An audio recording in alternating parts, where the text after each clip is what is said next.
this is going to start the same way that we warmed up. Okay, he's going to reach out, he's going to make a grip on my collar, all right? Now, anytime somebody makes this grip from standing, I have to address it right away. So thumb goes inside, just like we just did.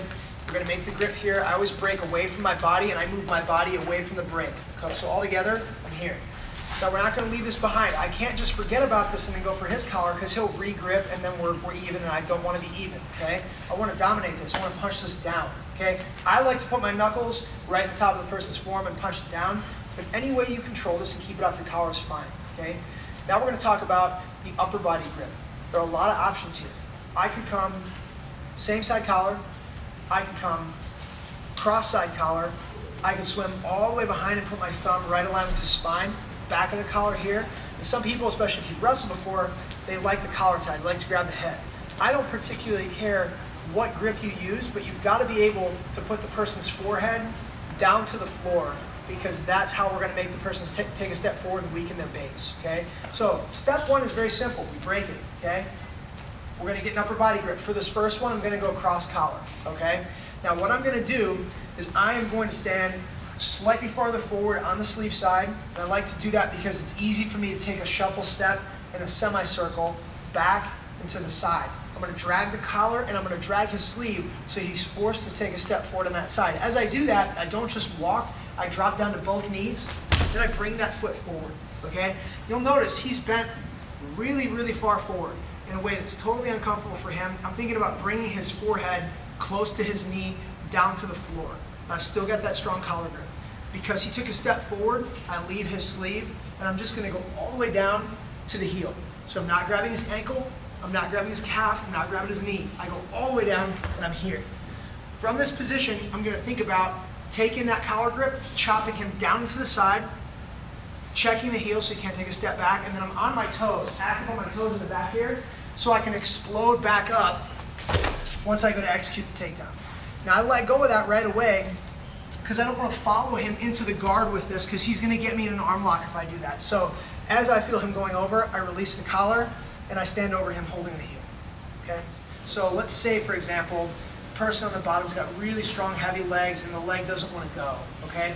You might want to consider getting in the habit of taking a step around the legs. Instead of just dragging it across your body, which often does work if the person's not ready for it, I take a little side step. So I move my hip around the foot and come here. Okay? So I'm barely moving this at all. I'm just kind of like place holding it, and I'm taking a step around. Now I can step into the middle with my right foot. I can take a hard wrestling shot to my right, which folds the hips to the side. Okay? Let's take a look at that again. We land here, cross grip, little side step, and then I step to the middle for my wrestling shot, which folds the hips to the side. So it's not me really doing this with my arms. I'm not just punching his leg down with my arm. I'm using my hips mostly to fold his hips to the side. This is great. His knees are facing away from me. That's always a good guard passing fundamental. I'm going to get nice and heavy on this top leg. I'm going to try to fold over. Okay. Now, here's what really happens when you get to this position. Nobody ever just lets you fold the hips and lay down and get whatever grips you want. So this turns into a battle right here. Usually, he brings his forearm across my neck. Maybe he'll grab some fabric on my shoulder to make it a little more of like an anchored grip. It's going to be hard to shake.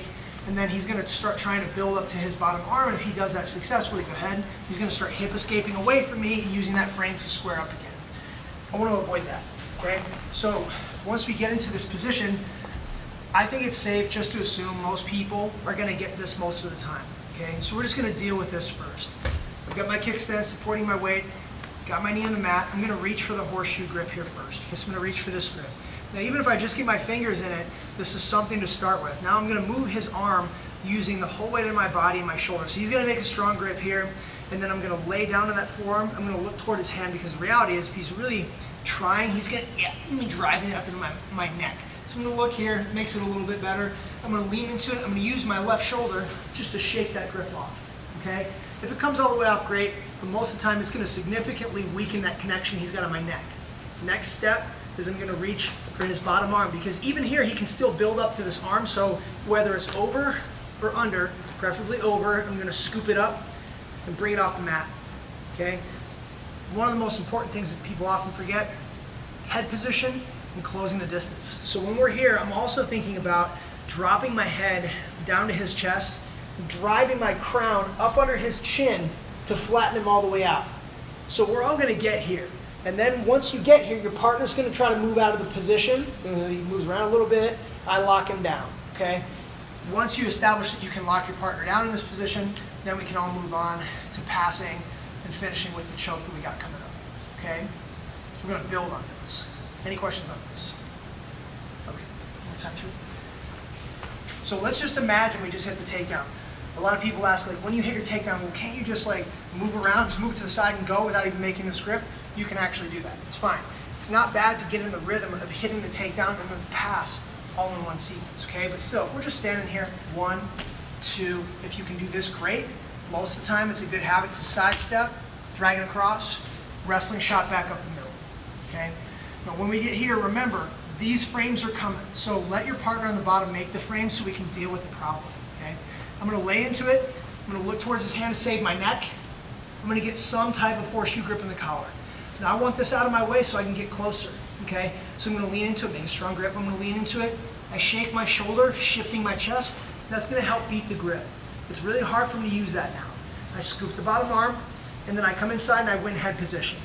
If this is too much in my way and I can't get into the head position, it's okay. Just pick the bottom arm up even more.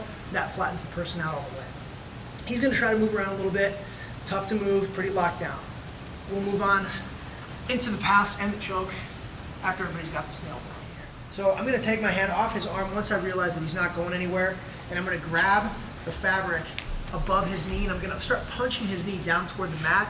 And in an ideal world, I'm just gonna continue punching that knee down, sprawl my hips back, and just take a nice, easy walk all the way into side control, okay? If the person on the bottom doesn't really understand the rules of grappling, maybe they're a little bit newer to the game, they'll just allow me to walk around to side control, and that would be great, okay? But what happens a lot, so this is a perfect example. If I was rolling with Trevor, what he's gonna do is he's gonna use the angle I've given him to turtle up, okay? He's gonna roll toward his stomach, okay? So we're here, I punch this down, and start walking to pass, and he starts to turtle, okay? So as he does this, I'm gonna change a few grips around, and I'm gonna hit a clock choke variation. So as he's turning, I already need to be thinking about doing this move. I'm taking my hand off the pant, and I'm gonna swim to the inside for the spiral ride position. So I'm going palm to the ceiling, tricep pressing through to immobilize that side of his hip. As that's happening, I'm taking my hand off his collar, and I'm sliding my thumb under his jaw, and I'm securing a deep grip on the opposite side. So my hand is coming out this side, okay? Now from this position, he's worked his way all the way up to his knees. I don't want to hang out here, even though I can control him pretty well. Okay, what I'm gonna do is continue tricep pressing through. I've got a good base here, and I'm gonna use that outside foot as a post so I can show and slide my right leg forward, and then the right side of my rib cage is gonna slide to the back of his head. Most of the time when people execute this technique, they base on their foot, they slide up, but they only slide up about this far, laying their rib cage on the person's upper back. And so then when they try to pull their arm toward the ceiling and look up, they'll get a choke, but sometimes they don't, okay? It's eventual, right? So here's how I want you to do it. What I want you to do is use the same grip set, use the same base, but I'm gonna give my leg forward. I'm gonna slide my rib cage not here, but here. And that's gonna push his head down toward the mat. So when I slide up, I lay my rib cage on the back of his head all the way down, and now just a short turn to the ceiling gets me a very quick tap, okay? Any questions on this? Anything at all?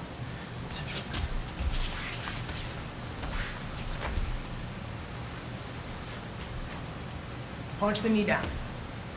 Sprawl and tiptoe right. Now look, he's already going, so I have to be swimming inside. I have to be letting go of the collar, cutting my thumb under his jaw to make a deep connection here. Base, slide forward. I'm gonna go real slow. Rib cage comes, it's hard to go slow. All the way up. Now from here, I look toward the ceiling and bring my arm up. And I'm also pressing that tricep through at the same time. Counter pressure between the two.